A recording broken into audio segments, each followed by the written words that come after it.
incidents are. We wanted to test what student knowledge is because, as you can see, there are many different opinions because we get those emails and they're sort of vague, but some people really know, but some people have no idea. So we wanted to gauge what students knew. We wanted to talk to the people who actually know, so we interviewed Michelle Lewis, who's the director of the Office of Diversity and Affirmative Action, and then we also acted out our own bias incidents and then filmed it as a sort of what would you do scenario. Yeah, so basically, I think I was one of the people who, didn't really read bias incidents my freshman year, partly because I didn't really know about them, or partly because I was just, there was like nothing really in the emails. But just a quick, I guess I just want to see like how many of you guys like regularly read bias reports or not? Okay, all right, that's awesome. So I guess our main goal was, out of our curiosity, we just wanted to know like basically like how do students intervene when a bias incident occurs? Do students intervene, or what they know? So that's what we really tried to find out. And So we each of four of us interviewed 4 people. I think randomly select, right? And we asked him about question and their knowledge about biased instance and how they thought it should be reported or how needed to change for in the future. And like Kay said, she met Michelle Lewis for the bias office, and I was filming for the bias action or samples when Lo and Conch was playing their roles. And I thought it was really surprising that people, I believe people can hear, but I think none of them shows real actions. Yeah, so I think that I put in feelings on risk. So basically ours was a very especially like staging the bias incident was very risky because we didn't really know what was going to happen. Well, one of the things about risk was when we act out the bias incident, we needed like some form of control, like so that's why we scripted the bias incident. And another thing was that, besides not knowing if people are going to react, basically we wanted to, if people realized like we were, some people thought that they were staged, which was right. Some people actually really took it seriously. Actually, most of the people really took it seriously, and some people just didn't really react. So I guess here are our findings in video format. We have 2 videos.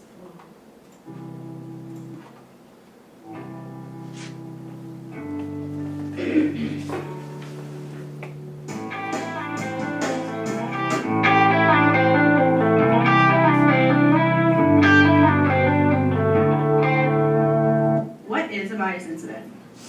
Any incident involving a member of the community that deals with religion, race, sexual orientation, or a couple other things. Do you know what a bias incident is?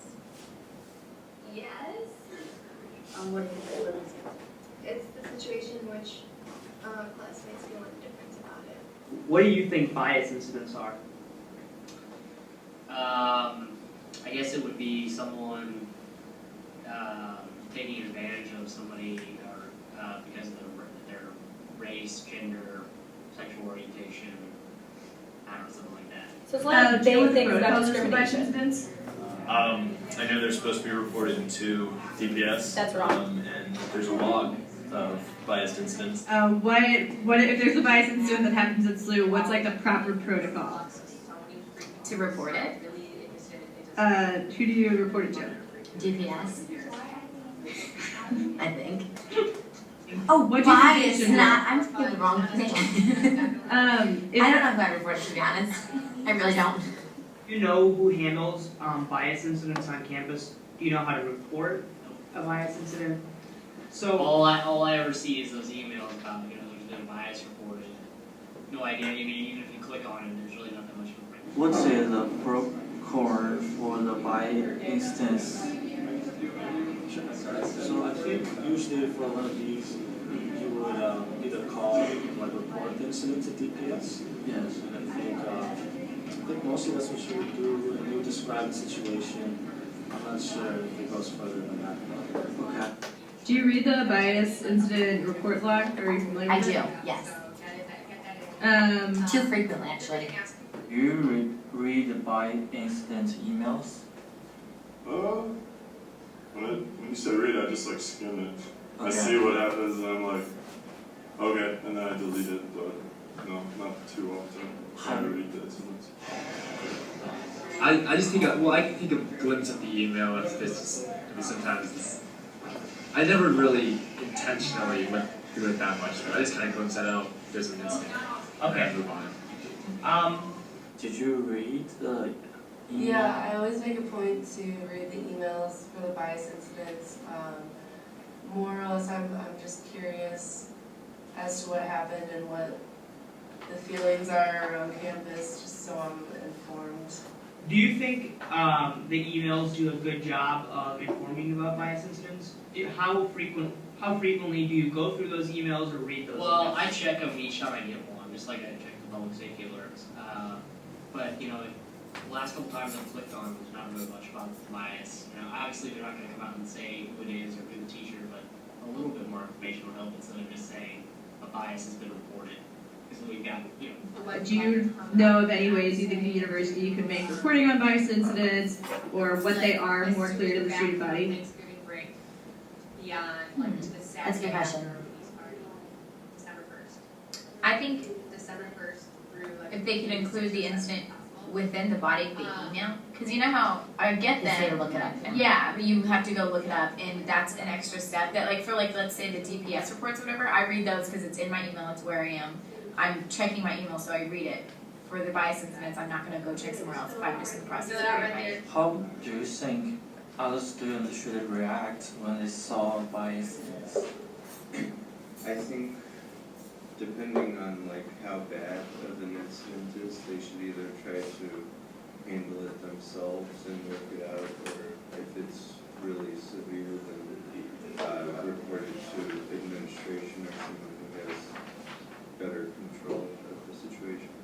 Okay. If you were a bystander and you saw a bias incident happening on campus, what do you think you should do? Intervene. What would like an intervention look like? What do you mean? Paint me a word picture. If you see somebody being prejudiced against a brother of your school community, you should step in. It's a brotherhood. You should step in and say, don't do that. Okay. Personally, I don't think I would do that. Yeah, you should. I'm not saying I could or would. Have you ever seen why that wouldn't show? you? I don't think I would intervene in the situation. I might go up to either the offender or the victim afterwards and maybe have a conversation, but I don't see myself intervening in that one-on-one situation. How do you think you would react, or how do you think students should react? I think you should get involved. You know, I think the biggest problem with, you know, somebody making a comment or doing something, you know, the biggest thing is people just ignore it. You know, and I think if you step in and you say something, or you get some help or something, you know, they're less likely to do it again. You know. Would you be comfortable approaching strangers and intervening when a bias incident happens? Sure. Okay.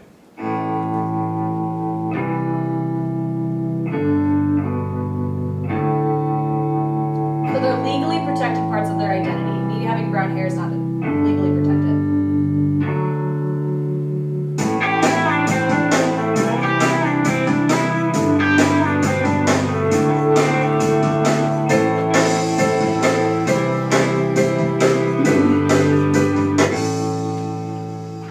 So this was the first part about it, and here's when we were acting out.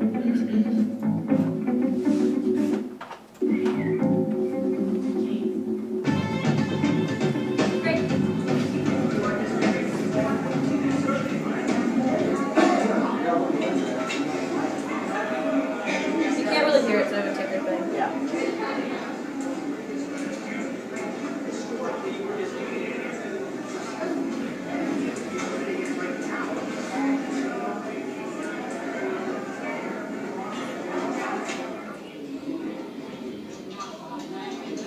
Watch the people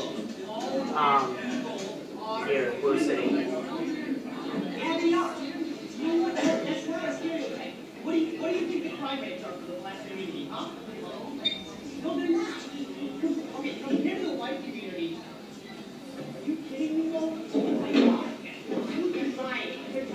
all black people are not black. I'm black in my family. Yeah, you know what? How many family members in your family are? Zero. That's why you're wrong about this whole thing. You're lying. You're lying. I think. You know what? Get out of here. Yes, I heard part of it. You heard what he said to you? All I focused on was he said all black people criminals. You did? And then I started talking to him About it? about what he said. Yeah. As in like how, well, the situation in general, he was yelling really loud, so I thought this has to be real. Because even bigots like have some social awareness. But if, was you had interviewed, like, worse? Yeah, no worse, like he started throwing stuff at me. Yeah. So we say sorry, conversation. Yeah. How did you feel when you were talking? At first I was kind of like, let it happen. It's like, you're my friend, so it was okay. But then it got loud and I was like, I gotta go over there and beat somebody's butt. Leave that out, yeah. And then, I don't know, when you stormed out, I was like, gonna go after you. And then I saw you, and I was like, should I talk to him? I talked to her, and I was like, this is crazy. Like, is this still going on? It's 2013. Like, what the hell? Like, So why didn't you say anything to me? because I don't feel like we're gonna go off on him black, and I'm like, I don't want to start anything, but I might physically get really upset, and I'm like, making this big thing. So it was like personal, and then I'd rather like comfort her than get a bigger thing with you. Did you feel uncomfortable when I was saying those things? Yeah.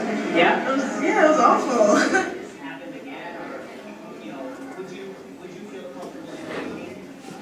Let's say something similar happened.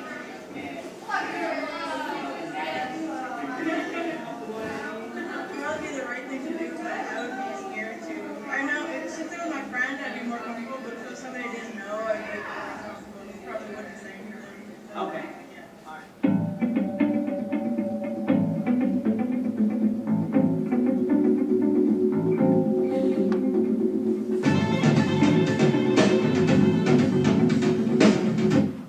At the end, it just says, "This is our slew. Don't invite anyone on campus." So main takeaways from this: bias incidents, those reports that go out, they just say something has been reported and an investigation is happening. The reason they are vague is because they have to be vague because they don't have any answers about whether or not it happened and who did it. There's no guilt that's determined. So that's why they have to be vague.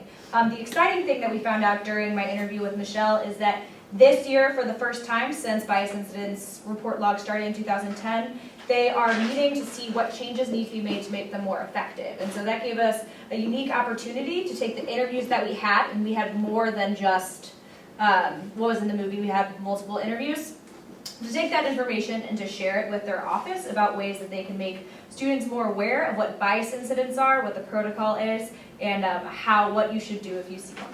Yeah, so I think one of the main things I saw was people were more open talking about what they thought were bias incidents, and they were, when I was talking to them, they were very open, and they said, well, yeah, students should intervene, and one of the guys that I even talked to said, yeah, I would intervene, but when we actually did those things, when we actually staged a bias incident, you saw in the Chick-fil-A video, a lot of people were looking, and we went up and talked to a lot of people, but they didn't really want to be on camera, or they actually didn't really want to talk about it. They didn't actually want to talk about it at all. So I think that was a big thing that we learned. And we understood that there were significant risks because people might feel uncomfortable talking about it, and we tried to get informed consent, and we didn't want to make anybody so uncomfortable and force testimony. So that was just what students say and what students do is very different. Even when we went to the school, we were having like a conversation. He was like saying the same things, and he said something like so. What did you say? Yeah, I said. So basically, I said 50% of African Americans are criminals, and I asked that to a girl who was looking at us, and I asked her, that's right, and she said yeah. She said yes, and then afterwards I walked away. And then I came back and I was talking to her. I was like, it wasn't real, this, and this. Asked her if we could do an interview with her, and she still wouldn't do it, even though we tried to get her involved in the conversation and everything. No, people didn't want to interview her. That's Yeah, so I guess these are some of the we wanted to learn about what students knew about bias incidents, and we actually after after they, said these things, we actually supplied them with information about like, facts like what a bias incident actually is and what they can do. And I think the staged bias incidents was important because it told us how students how or if students intervene, and basically like we want to get the information out, and I think it's a good coincidence that they're reviewing the policy. So. And you can read this. What are questions? First of all, I just want to say, like, I think this is a really cool project, but I was wondering I noticed that the strong majority of people you interviewed were white, and I was wondering if you think that people who are more likely to be subject to bias incidents would know more. Or did you interview people? They're not featured, but I did interview a number of people who weren't white. Honestly, like they didn't really know much about bias incidents on campus, and most of the people I talked to didn't really read the bias incident logs like myself before. So yeah, it's just. And for me, like most of my Chinese friends even don't know what a bias incident means. And even for me, like at the beginning of the semester, we are planning for this project. I even look at the online dictionary for these words. So but I think I also interviewed one for international students and asked him about I think from his perspective, he feels Lou did a good job on bias, but obviously I think it's not.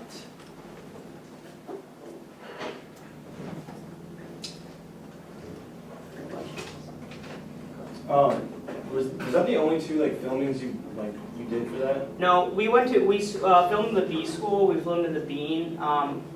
We obviously outside ABP. So basically, for all the other ones, we did not see. Basically, we didn't see an intervention on all 5 of the scenes that we did, and I saw a lot of people looking, but no one was. The 2 ones we showed were the ones where people made some type of reaction. That's what we showed. Right. Were any of the places extremely packed when you did it? Yeah. You see the ABP. Yeah. So that was, they had 20, 25 people in there. B school was packed when we went in there. The girl I talked to and I asked about the Mitt Romney thing, she was actually sitting right next to me and she was listening to the whole conversation. So. What Mitt Romney thing? Well, so basically, I was discriminated against Lo here, and in the middle of the conversation, I knew she was, she didn't really say anything or anything like that, and she was just staring at me. So, I turned to her and I said, I'm right? 50% of the blah, blah, blah, so. Go ahead. I was just going to ask, do you think it would have made a difference if it wasn't 2 people of color saying these things back to each other? Would it have made a difference if it was a white person saying these things to a person of color? It might have, but honestly, I didn't feel comfortable doing it because I knew that could have been the way it was perceived. And I was a chicken and uncomfortable being filmed doing that, so I didn't want to try that. Yeah, so I felt a little, I felt uncomfortable, yelling all those things out. So there's acting out a bias incident was pretty tough too, and it was just, so we had to work with what our group wanted to do, and yeah. I'm trying to put myself in a situation like that, but in your guys' opinion, what would be a good intervention?